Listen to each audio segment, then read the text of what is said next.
नमस्कार, SP9 news देख रहे हैं आप। मैं हूं आपके साथ नाज़मीन खान।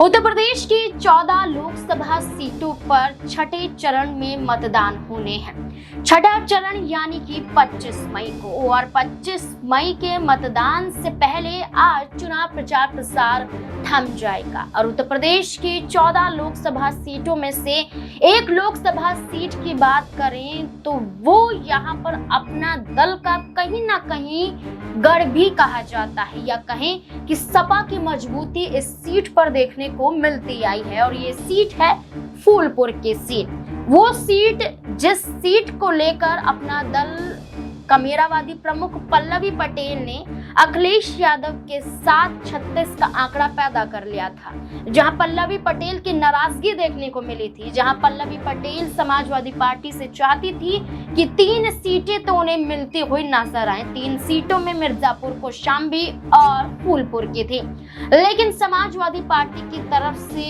ये कहा जा रहा था कि एक ही सीट मिलेगी और वो सीट की कौन सी होगी ये तय नहीं था।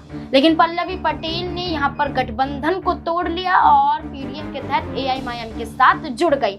अब आपको बता दें कि फूलपुर सीट से समाजवादी पार्टी ने भी अपने प्रत्याशी अमरनाथ मौर्य को उतार दिया। तो वहीं भारतीय जनता पार्टी के प्रवीण पटेल मैदान में है, लेकिन पल्लवी पटेल भी फूलपुर सीट पर लगातार चुनाव प्रचार प्रसार करती हुई भी देखी गई है।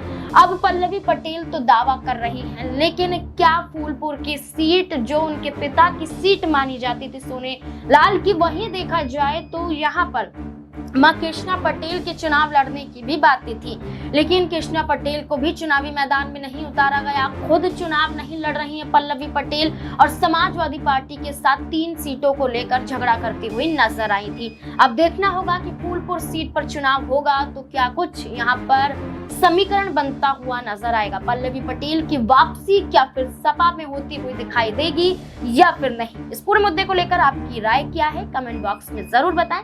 देखते रहे SP9 न्यूज। धन्यवाद।